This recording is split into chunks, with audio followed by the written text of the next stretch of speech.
Today, my presentation is about the advances in the diagnosis and treatment of pediatric acute lymphoblastic leukemia. This article that I have chosen focuses on the extreme medical advances in technology that allows doctors and scientists to easily diagnose and treat childhood ALL. This increases their survival rates by 90% in most high-income countries. These medical diagnostics aim to increase the quality of life by maximizing the effectiveness of the treatment and minimizing the adverse effects that targets the body. With all of this new advancing technology that is constantly being expanded in the medical world, they intend to have the survival rates reach 100% in most high income countries. So, as we dig deeper into the genetics and genomics of diseases, and as we understand more and more of these high risk diseases, we can slowly formulate cures and easier treatments and treatments that does not give us so bad side effects, and something that would give us a better treatment, faster recoveries with less side effects. With our growing technologies that are quickly advancing, we hope to find treatments and cures for most of these diseases. With diagnostics and treatments, the main sources that we focus on is PCR methods. As you can see, PCR methods are one of the most fastest, most effective, most efficient ways in order to diagnose these kind of illnesses and sicknesses, and we are able to find treatments and cures a lot more quickly than how we did 10 years ago. In this picture, as you can see, there's always hope for treatment and cures of leukemia. The survival rates are increasing, and we are able to help children live a better, normal life. As you can see, the survival rates are increasing in these pictures. As you can see over here, with the higher income countries, the survival rates are much higher than compared to the third world countries. The genomic analysis. During a genetic-based investigation, ALL can be classified into many types and subtypes in the RNA sequences. These subtypes and types and divisions, they highlight different prognostics and therapeutic implications. The manner in which the body responds to certain treatments and detailed investigations of MRD are also in different divisions as well. The advancement of these technologies will allow you the detection of one single ALL cell amongst 1 million other cells. That's how much this PCR method has advanced and expanded so drastically that we are able to witness ALL cells amongst millions others. This is the power of the genomic analysis and the understanding of genes in the medical world. As you can see in these pictures, they are showing the genomic analysis graphs. Here you can see with young adults and adolescents, you can see whether they contain hypodiploidy and hyperdiploidy. You can see these are the different type of gene arrangements that could be affecting a certain age group of children of leukemia. Over here, you can see genetic variations and predisposition in ALL, and you can see how with using genetics, you can see who has a different carrier, whether you're a carrier of ALL, whether you are ALL, or whether you have ALL or not, whether you would have children or who would have ALL, or so forth. And you can see where the lineage comes from with the diagnosis of ALL. As you can also see different variants that are uh, uh, carried over from generation to generation to see what can be the cause of leukemia. There are different variants and different gene rearrangements that are involved in the ALL. As you can see, with the different gene rearrangements, you can tell whether the ALL would be more severe or less severe, or would have a faster treatment rate, or um, a slower treatment rate. It all depends on what variant there is and what generation it came from. Over here, you can see this is also a genomic analysis with different alterations in, especially in pediatric ALL. As you can see, whether in this way you can see whether um, mutations have occurred, or and different alterations that have occurred during the life cycle of the child. You can see whether the leukemia was carried over, or it was a mutation that occurred in the child, which is not related to genetics. And we use cytogenetics to figure this out. Therapy methods. The use of targeted molecular therapy and immunotherapy are constantly increasing. These are new treatment strategies, and they minimize the use of regular conventional chemotherapy. The agents used in this conventional chemotherapy has shown increased improvement as the therapeutic intensity is pushed to the limit of tolerance. This leads to an overall positive outcome. So with targeted molecular therapy, you can see in this it's targeting specific genes or specific molecules in order to find which ones are involved in ALL and which ones are safe for the body. In this way, instead of using chemotherapy as a whole and causing the whole body to be affected with the radiation and negativity of chemotherapy, they use they use this more conventional chemotherapy, so that it only targets the genes that are mutated, or it only targets the genes that are involved in ALL, and this allows the treatment to be less vigorous, and it allows the treatment to have a more positive outcome or a quicker recovery rate. That's why this conventions are constantly expanding, and they are they are expanding constantly. Over here you can see immunotherapy drugs improves outcomes for relapsed kids. As you can see here, certain drugs for chemotherapy, it tries to combat the leukemia. Chemotherapy works for path-breaking treatment.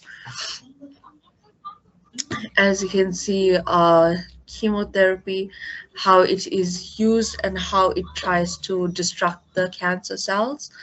And there are so many different ways that can be done with chemotherapy. As you can see here, they show the CD4 cells, and they show we talk about clonal expansion, and using different types of chemotherapy methods to help with the treatment of leukemia. Okay. With genetic characterization, with a genomic approach to pediatric ALL, there are approximately 30 subgroups. They are usually categorized by chromosomal aneuploidy, and this consists of hyperdiploidy and hypodiploidy. Hyperdiploidy shows that there are more than 50 chromosomes um, in the sequence, and hypodiploidy shows that there are less than 44 chromosomes. The normal diploidy of the body is 46 chromosomes. There are also many gene rearrangements and fusions that are involved in genetic characterization as well. As you can see, there are two different karyotypes with the chromosomes shown in this two karyotypes. Over here, you can see that there are lesser than 46 chromosomes. And you can see there's some chromosomes missing. There's some chromosomes that are only singular on this karyotype. And this, as you can see over here, this clearly shows hypodiploidy, meaning that there is less than 44 chromosomes.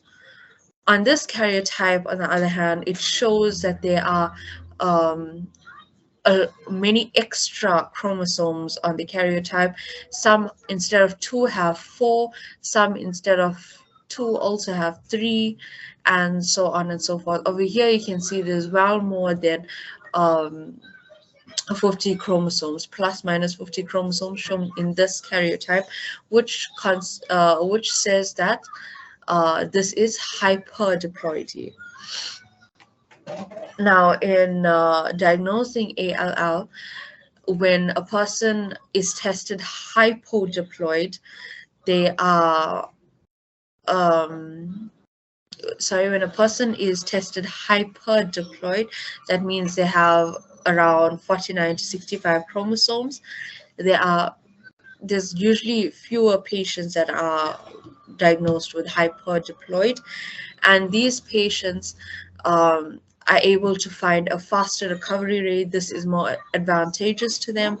They can get easier and better treatments. They have lesser adverse effects, and they can live a normal life as quickly as possible.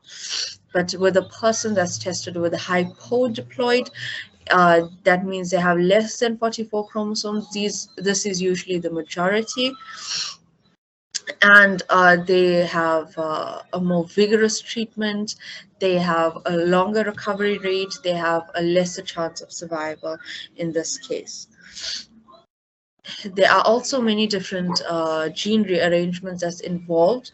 So, for example, if a person is hyperdiploid and they have a gene rearrangement that's less vigorous or more advantageous to that, they will have a high survival rate and a higher chance of living, a greater quality of life, and a quicker recovery rate. And for hypodiploid, it is the opposite. Okay, different gene rearrangements of ALL holds different outcomes. Candidates with the fusion ETV6RUNX1, this is a gene rearrangement that is considered low risk for leukemia. They test for a higher survival rate with excellent outcomes, as well as reduced intensity of chemotherapy. Candidates with hyperdiploidy ALL also form an excellent prognosis, as it is also very similar to the ETV6RUNX gene rearrangement. They are both treated as low risk if both the gene rearrangements are sensed during the observation. There is a better chance of a speedy recovery for the patient, as opposed to those who have hypodiploid and they have a different type of gene arrangement, which is more challenging to the body, which is more vigorous to the body, will also need a more vigorous treatment method. Over here, you can see in fluorescence in situ hybridization, you can see how you can detect a ETV6RUNX1 gene. This is a normal pattern that you would find in the cells, and this is the gene rearrangement that is found during leukemia, but this is more advantageous to the person who is suffering with leukemia, because that means they would hopefully get a quicker recovery rate. Over here, you can see how this gene is expressed and how it targets the different types of genes and in leukemia over here as well. This is a more targeted therapy and it's a fusion gene and it will aid the person suffering. Patients who are tested to be hypodeployed are at a higher risk of pediatric ALL, and this is usually associated with more intense chemotherapy and a lower survival rate. A period of recovery is much longer and more vigorous with a chance of increased adverse effects or even reinfection. Talking about PCR controls, there are significantly many other gene rearrangements and transcription genes that are involved in the diagnosis of ALL. The identification of those genes are centered usually by the conversion PCR. When using PCR, it is important to identify the positive and the negative controls in the mix. The positive controls um, is usually the sample of parasite DNA showing the attached primers on the DNA strand, while the negative control is a sample without DNA. And this helps analyze to see if there's any contamination of foreign DNA entering or infecting the system.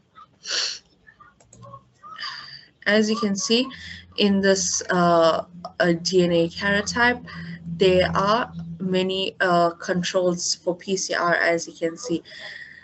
Over here, you can see the positive control and you can see the negative control, and they also have internal control as well as reaction control. But for now, we'll just focus on the positive and the negative controls that is in PCR.